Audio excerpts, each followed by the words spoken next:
शंकर भगवान की श्री राधा कृष्ण मुरारी की श्री लक्ष्मी नारायण भगवान की आदि शक्ति मैया की श्री सीतारामचंद्र भगवान की जय। बोलिए श्री कार्तिक महात्म कथा पुराण की जय।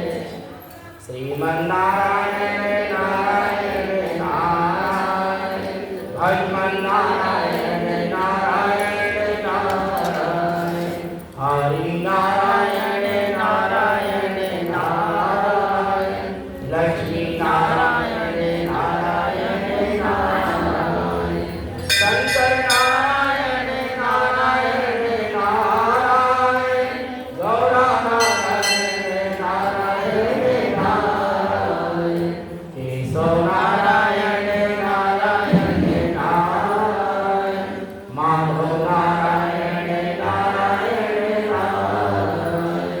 बोलिए श्री लक्ष्मी नारायण भगवान की श्री कृष्ण कन्हैया लाल की श्री बालकृष्ण गोपाल की।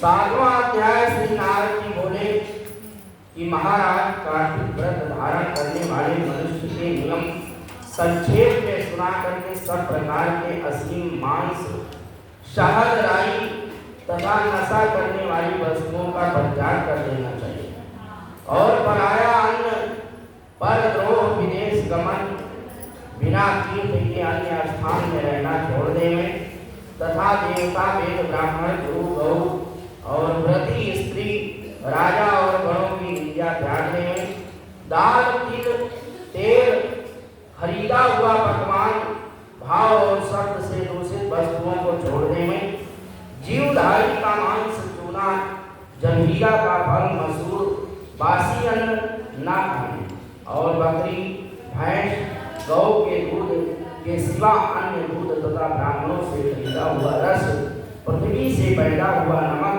ये भी सब छोड़ देंगे। तांबे के पात्र में रखा हुआ पंचगंध है पोखर का जल और अपने आप पकाया हुआ अन्न मांस के तुल्य कहा गया है तथा कार्तिक व्रती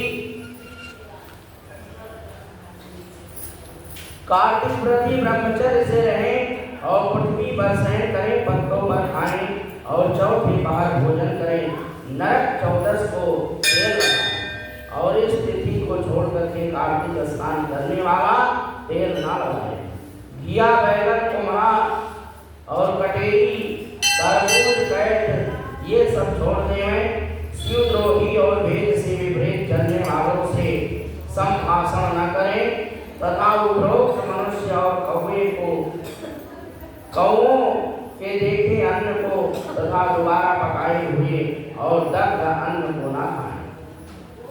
विष्णु भगवान की प्रसन्नता के लिए सामर्थ्य भर चंद्रायणी व्रतों को करें और क्रम से काशी फल कटेरी नई मूली नारियल तरबूज आंवला घिया परवल बेर बैगन लौकी और तुलसी इनके साथ को प्रतिपदार्थ तिथियों में त्याग करें और रविवार के दिन आंवले का सेवन न करें और इन वस्तुओं के सिवाय व्रती मनुष्य जिन वस्तुओं का त्याग न करें उनमें से पहले ब्राह्मणों को भेंट करें। बोलिए श्री नारायण भगवान की।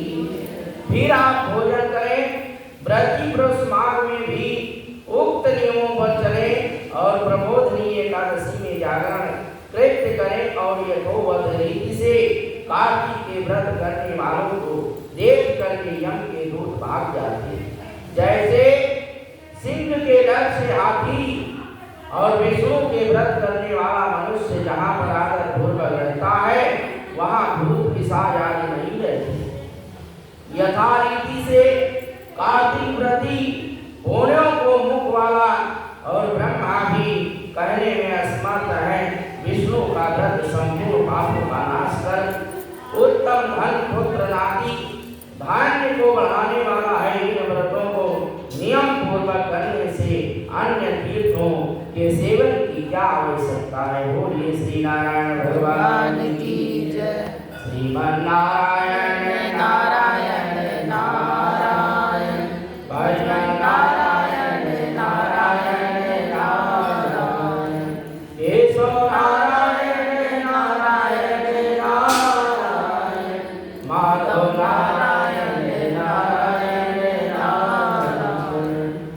गोविंद नारायण नारायण नारायण कृष्ण नारायण नारायण नारायण लक्ष्मी नारायण नारायण नारायण विष्णु नारायण नारायण नारायण। बोलिए श्री लक्ष्मी नारायण भगवान की जय। एक अध्याय और सुनाए। सुना दो पंडित जी, अभी तो छोटे हैं, फिर आगे आगे बड़े हो जाएंगे। 8वां अध्याय। श्री नारद जी बोले कि हे राजन, अब मैं कार्तिक के व्रतों का संक्षेप में उद्यापन सुनाता हूँ और व्रत पूरा होने के फल और विष्णु भगवान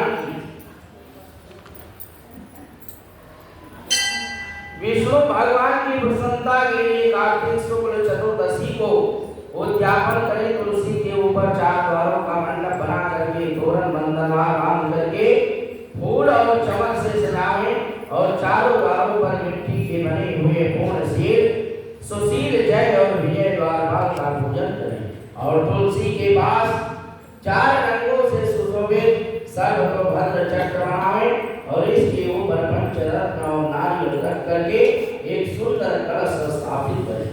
फिर वहां शंख चक्र गदाधारी पीतांबर से युक्त लक्ष्मी सहित विष्णु भगवान की स्थापना करके पूजन करें और व्रती पुरुष मंडल की इंद्रादि को पूजें।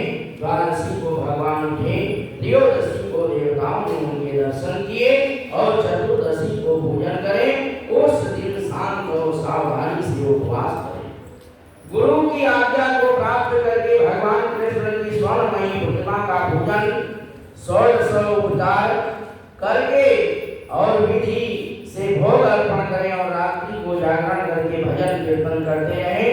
प्रातः काल उठ करके नित्य नौमिक कर्म करें और पश्चात हवन करें। ब्राह्मणों को भोजन करवाएं, धन का लोभ छोड़ करके यथाशक्ति दक्षिणा दें। उपवास करके ऐसे वैकुंठ को पावें। इस वैकुंठ चतुर्दशी के महात्मा को देवता और शेष जी 100 वर्ष में नहीं भी कह सकते हैं। जो भगवान चक्रपाणी के जागरण में भक्ति पूर्वक आंगन में गायन और नृत्य करते हैं, उनको साहस गौने के दान करने का फल मिलता है। और इसी दिन विष्णु भगवान मत्स्य रूप हुए थे और अतः उनको प्रसन्न करने के लिए स्थिति को उन ब्राह्मणों को खीर आदि का अन्न भोजन करवाएं तथा अतो देवो मंत्रों से तिल और खीर का हवन करें। तत्पश्चात यथाशक्ति दक्षिणा में और नमस्कार करें और जिनके करने से अक्षय फल मिलता है। फिर विधि पूर्वक कपिला गौ का पूजन करें और उपदेश करने वाले गुरु को सपत्नी वस्त्राभूषण से सुसज्जित करें और समापन करवाएं। प्रार्थना मंत्र में आपकी प्रसन्नता से मेरे 7 जन्म के पाप नष्ट हो जाएं और मेरे मनोरथ सफल होए और मर्तोपरांत मुझे विष्णु लोक की प्राप्ति हो। और इस ब्राह्मणों से क्षमायापन करके और प्रसन्न करके पूजा करें। क्षमाकुल गौ के समेत गुरु को निवेदन करें और फिर आपने बांधों सहित स्वयं भोजन करें। कार्तिक और माघ की यह विधि कही है और ऐसे संयम रीति से कार्तिक का व्रत करने वाला संपूर्ण कामनाओं से युक्त विष्णु भगवान के समीप चला जाता है। बोलिए श्री लक्ष्मी नारायण भगवान की, श्री वृंदावन बिहारी लाल की, श्री कृष्ण गोविंद हरे